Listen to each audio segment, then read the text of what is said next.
My mom looked me straight in the eye the moment I called from work and said, "I'm not your babysitter." No hesitation, no softness, just a clean break from the one person I thought would never fail, my daughter. While Lily sat shivering outside her school for 2 long hours, my parents went on with their day as if her fear meant nothing. I didn't yell, I didn't beg. I went quiet. So quiet, it scared even me. And 3 days later, the panic began. Before I tell you what happened next, tell me, would you have stayed silent or walked away too? I should probably tell you who I was before everything cracked open. I'm Sophia, 32, a single mom who spent most of her adult life learning to look calm even when the ground is shifting beneath me.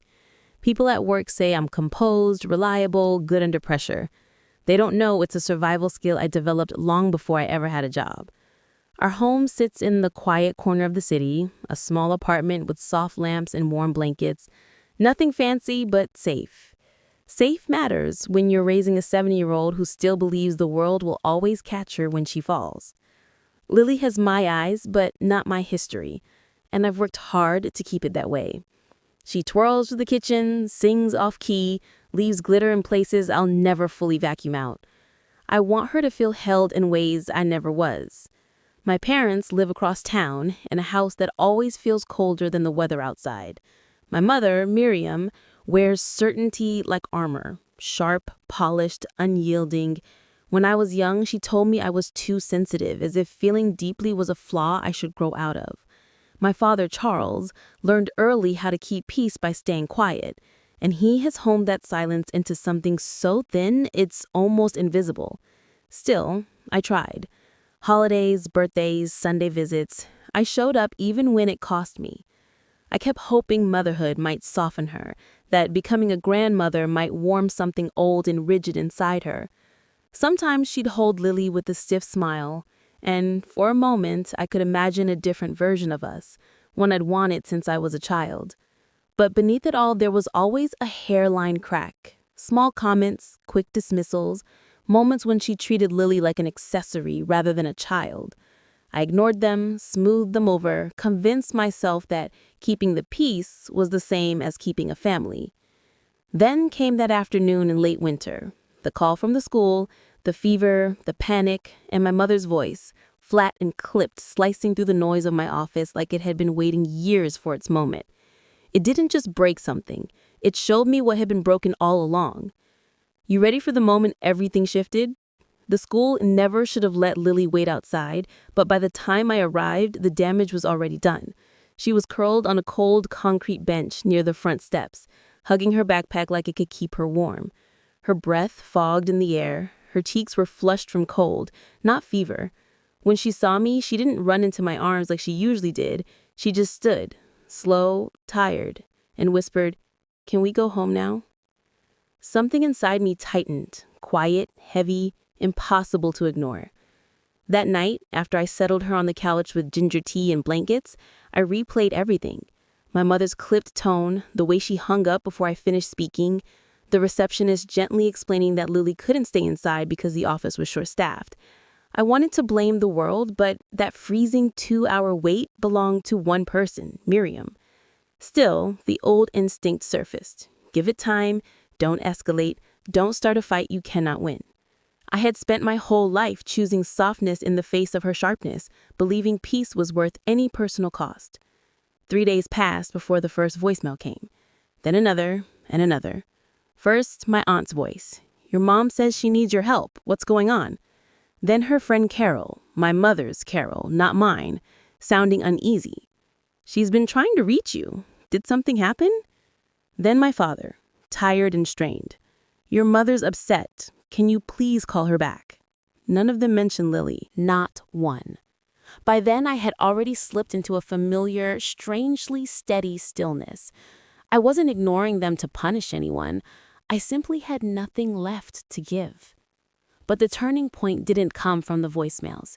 It came later that week when Lily and I were at the big retail store near my parents' neighborhood. I rarely shopped there. Too many memories, but Lily needed frosting for a class project, and it was on the way to Carol's house for a baking day she'd been excited about all week. We were halfway down the baking aisle when I heard her voice. Sophia. Not soft, not warm, just startled. Lily turned first. She offered a polite little smile, nothing like the bubbling joy she once had for her grandmother. Miriam bent down, arms open, but Lily didn't move. She looked at the frosting box in her hands and asked me if she could get the one with sprinkles instead. My mother straightened slowly, her expression cracking for the first time in years. "Why are you here?" she asked. "We're going to a baking day," I said, "at Carol's." The way her face froze told me everything. She finally felt it, the absence, the distance, the consequences. And for the first time in my adult life, I didn't rush to fill the silence. Miriam blinked at me as if the sentence were written in a language she'd never learned. "Carol's? Why would you go there?" Her voice sharpened, the same edge she used on me throughout my childhood, an edge meant to correct, belittle, reel me back into place. But I didn't answer. I didn't owe her the softness she never gave me. She forced a smile, too bright, too strained. "Well, I could come along. I haven't seen Lily in a while." Before, I might have paused, considered, tried to smooth things over, but that version of me dissolved on the cold bench outside Lily's school. "No," I said simply, "you're not invited." The color drained from her face. I watched the shock break over her, a silent, almost physical jolt. She stepped closer, her perfume too familiar, too heavy. "Sophia, this is ridiculous. You're still upset about that school thing? You know I was busy. You know you overreact sometimes. Why drag this out?" Busy, overreact, drag this out. The same script she'd used since I was old enough to cry. I crouched beside Lily, who was comparing 2 jars of sprinkles like the world wasn't splitting behind us. "Are you ready?" I asked. She nodded, placed the jar in the cart, and slipped her hand into mine. We walked past Miriam without another word. That night, 4 voicemails waited on my phone. One angry, one confused, one crying, one pleading for Lily. I didn't listen twice. I didn't respond. And that silence, the very thing she always used as a weapon, now belonged to me. Days passed. My father texted the way he always did, not to take responsibility, not to ask what happened, but to urge me back into my role as the family's emotional buffer. "You've made your point. Your mother is miserable. What do you want from her?" But he didn't understand. This wasn't a point. It was a line. Then came the envelope. Thick, cream-colored, too formal for anything good. I almost threw it away, but curiosity stopped me. Inside was a straightforward notice. My parents had updated their will. I was no longer the executor. Rachel, my cousin, the one who called Lily dramatic for crying at her own birthday party, was now in charge. It was meant to hurt me. Instead, it clarified everything. I set the letter on the counter. No anger, no tears, just a quiet certainty settling into my bones. They wanted distance, so I gave it. But even as I stepped back, I felt something bigger coming, a shift I could sense but not see, like the air tightening before a storm. And storms always call for reckoning. By the end of February, I grew used to the quiet, not peaceful quiet, the kind that settled after a storm but still smells like rain. My phone barely buzzed anymore. When it did, it was a short text from my father, a guilt-laced voicemail from my mother, or a clipped reminder from Rachel about some family update I hadn't acknowledged. I'd stopped answering, I'd stopped explaining, I'd stopped trying to fix what none of them wanted to face. And in the stillness, Lily changed too. She no longer asks when we'd see Grandma or why we didn't visit on Sundays anymore. She just moved through our little apartment with a quieter, steadier confidence, as if she'd learned in her own gentle way that safety isn't a place, but a person. Then, on a bitter Thursday night, the storm finally broke. It was just before midnight when my phone lit up. I didn't recognize the feeling in my chest when I saw the name. It wasn't fear, it wasn't worry. It was something closer to resignation, an exhausted acknowledgement that whatever came next had been building for years. I let it ring. One call, then another. When I finally checked, there were 3 missed calls from my dad, then a text. "Power's out. Your mom slipped on the porch. I can't get the car out. Can you come help?" For a moment, I pictured it. The steep driveway she never let anyone shovel. The frozen walkway she swore she could handle herself. The porch light that flickered when the wind hit at the right angle. And her, Miriam, angry, cold, shocked that the world refused to bend for her. The part of me shaped by years of pleasing her flinched, reflex, not desire. But the scene that followed cleared everything. Lily on the school steps, tiny body curled against the cold, breath turning to mist, waiting for someone who never came. I typed one word, "No," and set my phone face down. I slept better than I had in weeks. In the morning, sunlight cut a slim line across my bedroom floor. My phone showed 7 more missed calls and 2 voicemails, one frantic, one crying. I didn't press play. Instead, I called Carol to ask if she wanted to take Lily to the Children's Museum. She said yes, without hesitation. That's who she was. Steady, present, gentle where my mother was sharp. We spent the day wandering through hands-on exhibits, laughing at Lily's hiccups in the bubble room, eating pancakes at a diner that smelled like warm syrup in childhood. Lily never asked about my parents. The next wave came through Rachel.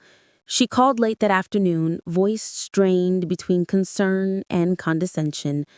"Your mom fractured her wrist. Your dad's back is out from helping her. They've been without power for 2 days. Maybe you should consider being the bigger person." I almost laughed. Bigger person. As if I hadn't spent a lifetime being exactly that. "I already am," I said. "That's why I'm keeping Lily away." She sputtered, thrown. "You don't mean—" "I do." I hung up before she finished. The next day, an email arrived. Long, rambling, full of sentences that almost sounded like apologies, but never fully became one. The kind my mom sent when she needed something, not when she understood something. "I'm sorry things got out of hand. I miss you both. Family should stick together. I don't know how we ended up here." Every line sidestepped the real wound. Not once did she mention Lily waiting outside that school. Not once did she acknowledge the choice she made. I closed it and moved on with my day. By early March, the temperature dropped even more. The roads gleamed with a thin sheet of ice gripping the whole city tight. I bundled Lily in her warmest coat and scarf, and we drove to a craft fair in a small town an hour away. She wanted sparkly string for friendship bracelets. She held my hand the entire time. On the drive back, Carol spotted a car pulled over, a black SUV, hazards blinking in the gray wash of afternoon. She said my name quietly. I slowed just enough to see through frost-blurred windows. It was my parents.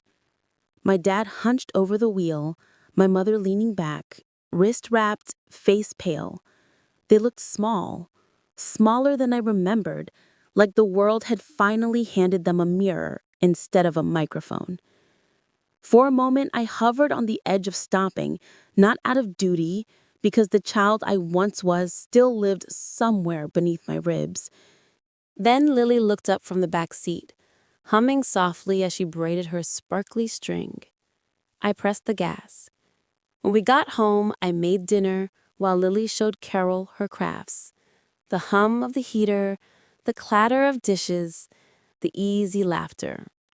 It all felt like a life I'd built intentionally, piece by piece, without realizing it. But even then, I didn't feel triumphant. I didn't feel victorious. I felt finished. That night, as I tucked Lily into bed, she showed me a drawing, a small pink house, 3 stick figures, me, Lily, and Carol. Lily in the middle, holding both our hands. "Can I put it on the fridge?" she asked. "Of course." She paused before skipping away. "Mom, do I still have a grandma?"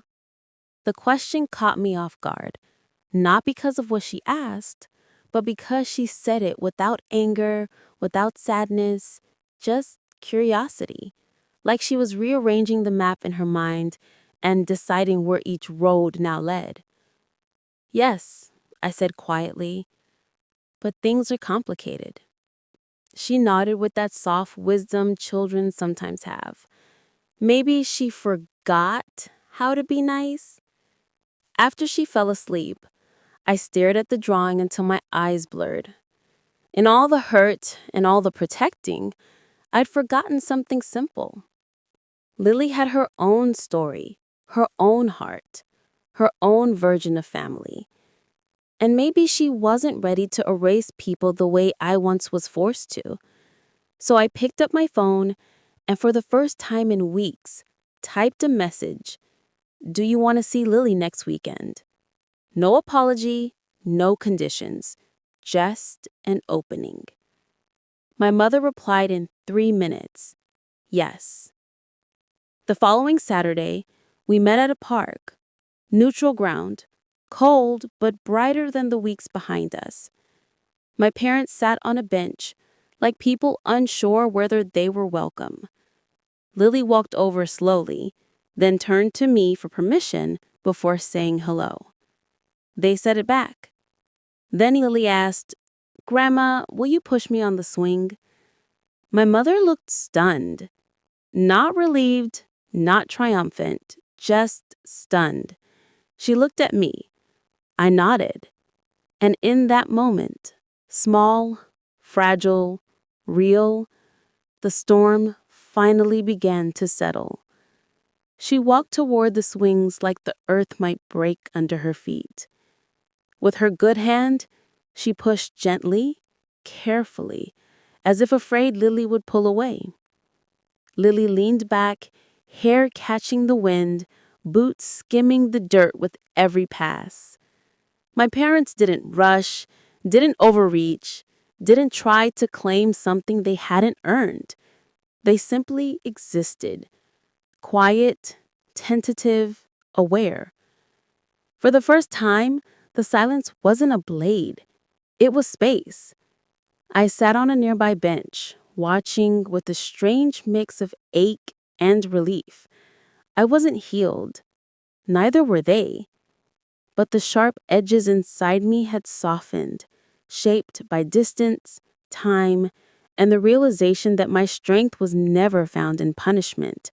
It lived in protection of Lily, of myself. The visit lasted less than an hour. No speeches, no forced apologies, just small, careful steps. When it was time to leave, my parents didn't ask for more. They simply nodded, grateful for what they'd been given. A week later, my dad sent a flyer for Lily's school fundraiser, asking if they could attend, only if it's okay with you. I said yes, with boundaries. They respected everyone. They stood in the back, clapped quietly, and left, without trying to rewrite the past. Another drawing appeared on our fridge soon. Same pink house, but now 5 figures. And for the first time, it didn't sting. It felt like a beginning. Not perfect, possible. In the end, nothing returned to what used to be. And that was the point. We didn't rebuild the old version of family. We built a quieter, stronger one, shaped by boundaries instead of fear. Lily felt safe again, and I finally understood that protecting her would always matter more than preserving peace. If this story stayed with you, tell me where you're listening from. And if you've ever had to draw a hard line with family, share your story below and subscribe from